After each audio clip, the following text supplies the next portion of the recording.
Hi, I'm Chloe McCracken, and in this video I'd like to dive a little more deeply into two of the most common emotions that underlie emotional eating: stress and anxiety. Let's think first about stress, because this is really often considered the modern plague. Just about everyone you ever meet says, "Oh, I'm really stressed." And it's true, life is incredibly busy and fast-paced. Most of us have a lot of different things that we need to do that are on our plates. And the kinds of work that we do, more and more often, are things that we can't just leave behind at work, but which come with us in our mind as we think about, oh, there was that thing, maybe I could have done that differently, oh, I'll do that tomorrow. Whatever it is, very often we can't just leave our work behind when we leave the office or the factory or wherever else we are. One thing that I think it's important to say at the outset is that stress itself is not necessarily bad. We need a certain level of stress, of tension, of activity to get us to do things. You see people who have very low energy levels, and that's because there isn't that frisson, that excitement around things. And I sometimes say to people that the only difference between nervousness and excitement is whether you can actually breathe through it. And that will definitely be one of the solutions here, is to use your breath to help you to feel that stress, to recognize it, and yet to also find the excitement that there are things in your life that you want to be doing. Another thing which is really important is to be able to come out of that stress state. Like I was saying about many of us not being able to totally leave work behind, it can be that we're not able to leave our stressedness behind.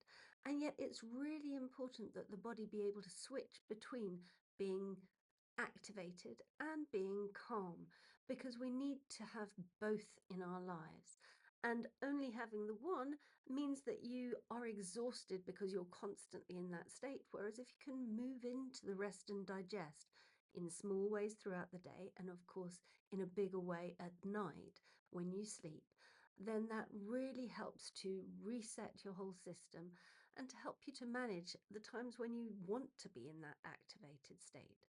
So being able to move back and forth between these states is very important, and being able to get into a calm state more quickly and easily is also a really helpful skill to develop. There are also two different things here that I would like to underline. One is that, as I've said, we most often have busy lives. And so this is chronic stress. This is all the time, every day. We hopefully will learn to move in and out of it, but it's almost like something that is constantly there. And the other is that there can be acute moments of stress, difficult situations, problematic relationships, something that comes up very suddenly and in the instant is extremely stressful. So we can think about both of these. Is this a chronic stress? Can I just learn to switch off from it occasionally? Is this an acute stress? Is it something that perhaps I need to do something about specific to that stressor, rather than accepting that there is always a lot going on in my life, it is always going to be somewhat stressful, and being able to move in and out of that state. So being aware of what kind of stress you are under in the moment can help you to know which of the tools you could best use to help reduce that stress, relieve that stress, move yourself into a different state. My first go-to solution in almost everything, and especially with stress, is tapping. And one reason for this is that studies have actually shown that when you use EFT tapping, so when you activate your acupressure points, you actually reduce your stress levels, and this can be measured in the cortisol that's flowing around your body. So it really does work to help calm your body, which also helps to calm your mind and calm your emotions. Another part of tapping that is very good for stress is that it's a little bit of kind of exposure therapy. So you start by saying what the problem is, what things are stressing you out. And you can literally do this as a kind of stream of consciousness. I'm stressed about this and I'm stressed about that. And just the saying it, the acknowledging it at the same time as you are helping to create physical calm in your body separates out the trigger from the response, so to speak. And it's even better if you can also then say, and I would like this. So acknowledging the issue, exposing yourself to the stressors just by saying what they are, and then thinking about change, transformation. What would you like that would be different? And it might be, I'd like to come up with creative ways to manage this. And just in the saying it, also, you do help to open up your ability to do that. So that can be a really helpful technique to use in stressful situations. A second solution that I adore is using creativity. And this could be in so many different ways. It might be that you do some colouring. It might be that you do some doodling. It could be actually painting something. It could be humming a song or singing a song or making up something for yourself. It could be listening to a playlist that has a creative element in that you are choosing it. It also, just the fact of listening to it changes your state and puts you in a more creative frame of mind. It could be using Play-Doh or Fimo or pottery, whatever you feel like in the moment, do something creative and it shifts your state into one that is calmer, more playful and more creative. And when we're in a creative state, we can problem solve. And it may be that you do that directly, like noticing that you are feeling more creative. You can focus yourself on what the issue is and try to come up with solutions or think about potential solutions. Or it may be a little bit like the way that when you're asleep or when you're doing the dishes or when you're in the shower, an idea suddenly pops into your head. Putting yourself into that more creative and playful state of mind allows for that kind of inspiration to arise naturally and without you even necessarily thinking about it specifically or in a focused way. Another lovely solution is hypnovisualization. And here the idea would be to see possible solutions. It might be that you see solutions that you've brought into play in the past in similar situations. It might be that you imagine yourself after you have solved the problem and then allow yourself to work back and see, how did I solve it? Almost as though you were watching a film on a screen and it shows you what the answer is. These answers lie within us, and using the visualization techniques can help you to access that part of yourself that has answers for you. And to support with any of these, really, use your breath. Coherent breathing, where you breathe in on the same count as you breathe out, or box breathing, where you breathe in, hold, breathe out, hold.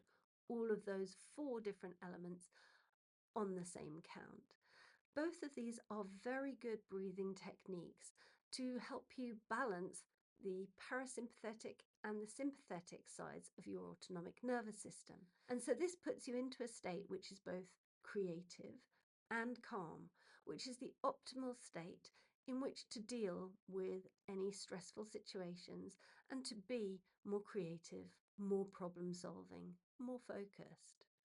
The second extremely common emotion that can underlie emotional eating is anxiety. And the way that I differentiate this from stress is with the idea that anxiety is based on experiences in the past that are then being triggered by something happening in the present. So this is definitely still about a stress that is happening to you in the moment. And it's also about how strongly do you react to that stress, and that may be because of something that has happened in the past. This is an important differentiation because then we use different tools in a different way in order to solve the problem.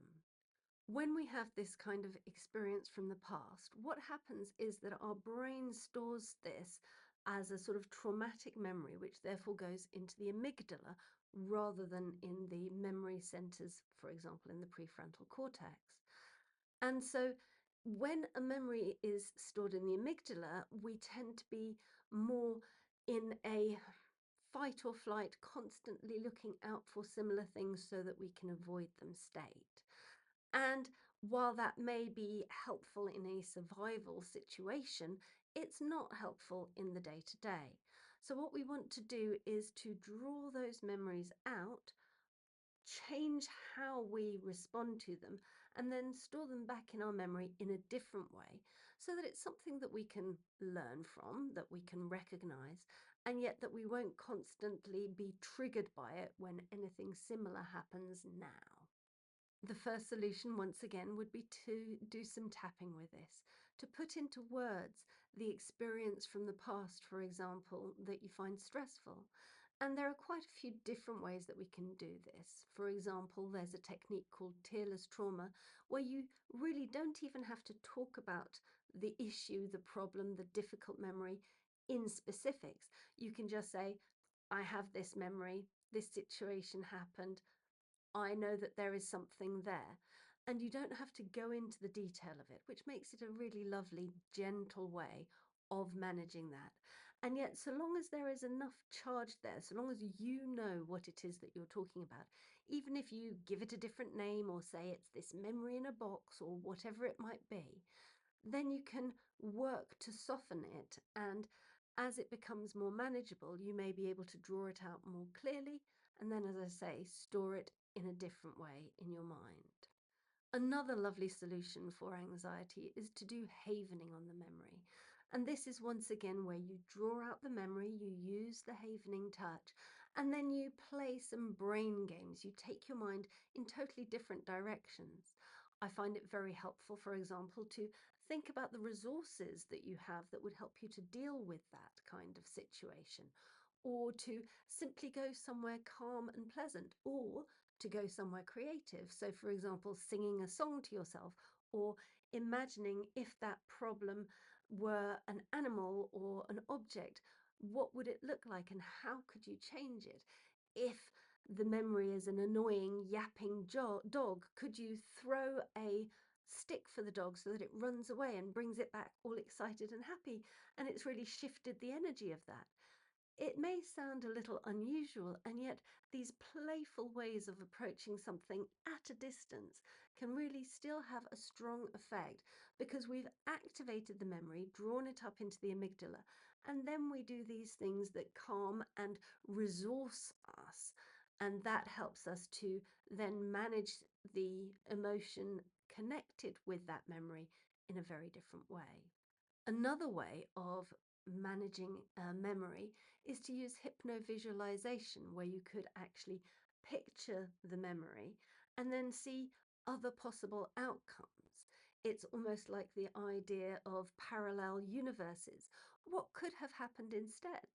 Obviously, you're not actually changing the past, and yet by the very fact that there are other ways that things could have gone, you soften what actually happened and allow space for other possibilities. And having those other possibilities in your mind allows that memory to, when it is put back into storage, be stored in a different way once again, a way that is gentler and less stressful. And staying within this idea of creative solutions to things, I said about if that memory or that emotion was an animal or it was an object, and you could actually also think about drawing it, drawing the emotion perhaps, or drawing the situation, drawing, painting, representing it in some way. You might do it through collage. You could, if you're musical, you could create a song for it or a piece of music. How would it sound? Would it be a dun dun dun? Would it be a no? How would it be for you? Find a creative way to express it, and then maybe find a creative way to shift that. What could it look like that would be different? What would you need to bring into that picture or that piece of music to change how you feel about it? Another way of bringing creativity in to help solve situations and memories from the past that cause you anxiety in the present. A final solution for anxiety is to use your breath in some way that helps to calm you. And one that I like especially for this is box breathing, where you breathe in on the same count as you then hold your breath, and then you breathe out on that same count and hold your breath out on the same count. I like this because it balances the autonomic nervous system again, and also because you are counting, so it gives you something else to focus on and keeps you more structured in that sense. So I hope that you have found this information helpful, and perhaps you'll consider subscribing and liking the video. If you want to find out more about the ways in which I help people with emotional eating, and especially the emotions that underlie it, please do go check out chloemccracken.com.